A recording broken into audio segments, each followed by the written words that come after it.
जय श्री कृष्ण भक्तों गंगा दशहरा व्रत की कथा और महत्व और पूजन विधि। ज्येष्ठ मास के शुक्ल पक्ष की दशमी तिथि पर मां गंगा का अवतरण धरती पर हुआ था। भागीरथी के कड़ी तपस्या के पश्चात मां गंगा स्वर्ग से धरती पर आई थीं।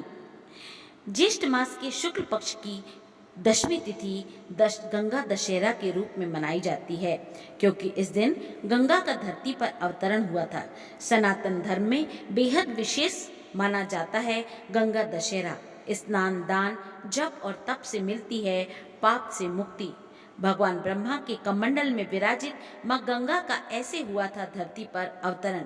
जानिए प्रसिद्ध पौराणिक कथा। भारत में मां की तरह पूजी जाने वाली गंगा नदी लाखों जीव जंतुओं की जीविका है। भारतीय नदी गंगा नदी को सिर्फ नदी ही नहीं कहते, बल्कि जीवन दायिनी भी कहा जाता है। प्राचीन काल से लोग गंगा नदी की पूजन करते आ रहे हैं। धार्मिक मान्यताओं के अनुसार गंगा नदी की पूजा करना अत्यंत लाभकारी होता है। अधिकतर भारतीय पर्वों में लोग गंगा स्नान करते हैं तथा उसकी पूजा करते हैं। प्राचीन मान्यताओं के अनुसार गंगा नदी में स्नान करने से समस्त पापों से मुक्ति मिलती है तथा पुण्य की प्राप्ति होती है। लोगों का मानना है कि गंगा नदी में स्नान करने से रोगों से भी छुटकारा मिलता है। पौराणिक कथाओं के अनुसार ज्येष्ठ मास के शुक्ल पक्ष की दशमी तिथि पर मां गंगा का धरती पर अवतरण हुआ था। यह तिथि बेहद महत्वपूर्ण मानी जाती है और इस दिन पाप नाशनी, मोक्षदायिनी मां गंगा का पूजन अर्चन, दान पुण्य करना बहुत लाभकारी होता है। और कथा का श्रवण करना भी, कथा का पठन करना भी बहुत लाभकारी माना गया है। पौराणिक मान्यताओं के अनुसार पृथ्वी पर बेहद प्रतापी राजा भागीरथ रहा करते थे।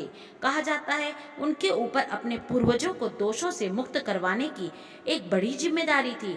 इस जिम्मेदारी को पूरा करने के लिए उन्होंने मां गंगा की कड़ी तपस्या की, जिससे प्रसन्न होकर वह पृथ्वी पर आने के लिए तैयार हो गईं। लेकिन उन्होंने बताया कि जब वह स्वर्ग से पृथ्वी पर आएंगी तो उनकी गति पृथ्वी संभाल नहीं पाएगी। राजा भागीरथ बेहद विचलित हो गए और भगवान शिव की आराधना करने लगे। इस बीच माता गंगा अपनी गति को लेकर अहंकार में थी। भागीरथ की श्रद्धा और तपस्या देखकर भगवान शिव उनसे प्रसन्न हो गए और उनकी परेशानी का कारण पूछने लगे। राजा भागीरथ ने शिव जी से अपनी व्यथा कथा सुनाई, जिसके बाद शिव जी ने उन्हें आश्वस्त किया कि वह उनकी समस्या का निराकरण अवश्य करेंगे। जब गंगा धरती पर आ रही थी तब शिव जी ने उन्हें अपनी जटाओं में कस लिया था। भगवान शिव की जटाओं में कैद होकर वह विचलित हो गई थी और छटपटाने लगी थी। उन्होंने भगवान शिव से माफी मांगी, पर शिव जी ने उन्हें मुक्त कर दिया। शिव जी की जटाओं से मुक्त होने के बाद वह धरती पर 7 धाराओं में प्रवाहित हुई। राजा भागीरथी की वजह से माता गंगा का पृथ्वी पर अवतरण हुआ, इसलिए उन्हें भागीरथी भी कहा जाता है। ऐसा माना जाता है कि जब मां गंगा धरती पर आई तब 10 शुभ योग बने थे। तो इस प्रकार से आप भी गंगा दशहरा पर पूजन अर्चन कथा करिए और इसका पुण्य लाभ लीजिए। जय श्री कृष्ण भक्तों।